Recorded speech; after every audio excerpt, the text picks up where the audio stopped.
ప్రతి ఒక్కరికి thank you so much. ఎందుకంటే నేను తప్పు చేయలేదని నన్ను నమ్మారు, అందరూ కూడా నాకు సపోర్ట్గా ఉన్నారు. Thank you so much.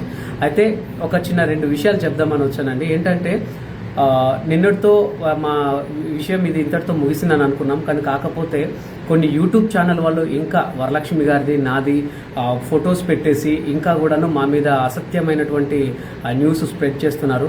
And ఇకపై కనుక ఈ విషయం ఇంతటితో ఆపకుండా ఇంకా యూట్యూబ్లలో ఎవరైనా పెట్టేది ఉంటే వాళ్ళ మీద 100% లీగల్గా నేను చర్యలు తీసుకోబోతున్నాను. సో దయచేసి ఈ విషయాన్ని ఇంతటితో ఆపేయండి. అండ్ నేను ముఖ్యంగా థ్యాంక్స్ చెప్పుకోవాల్సిన ఒక పర్సన్ ఉన్నారు, వరలక్ష్మి గారు. థ్యాంక్ యూ సో మచ్ అండి.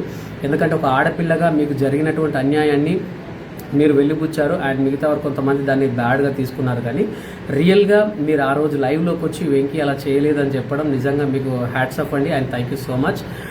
ప్రతి ఒక్క ఆడపిల్ల కూడాను వరలక్ష్మి గారిలానే ఎవరైనా సరే ఇలా వాళ్ళకి అన్యాయం జరిగితే ఇలా లైవ్లోకి రండి, ఖండించండి, మీకు జరిగిన అన్యాయం గురించి మీరు ఎలుగెత్తండి అండ్ వేలెత్తి చూపండి.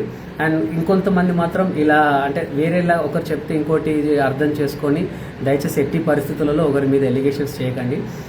Thank you so much Varalakshmi once again. And దయచేసి మళ్ళీ ప్రేమగానే చెప్తున్నాను, మిగతా యూట్యూబ్ ఛానల్స్ వాళ్ళు ఎవరైనా సరే ఇంతటితో ఈ విషయాన్ని ఆపేయండి. ఎవరైనా సరే మళ్ళీ కొత్తగా డిబేట్లు పెట్టి మా ఇద్దరు తమ్మునేల్స్ పెట్టి మీరేదో చర్చిస్తే మాత్రం 100%గా నేను లీగల్గా వెళ్తాను.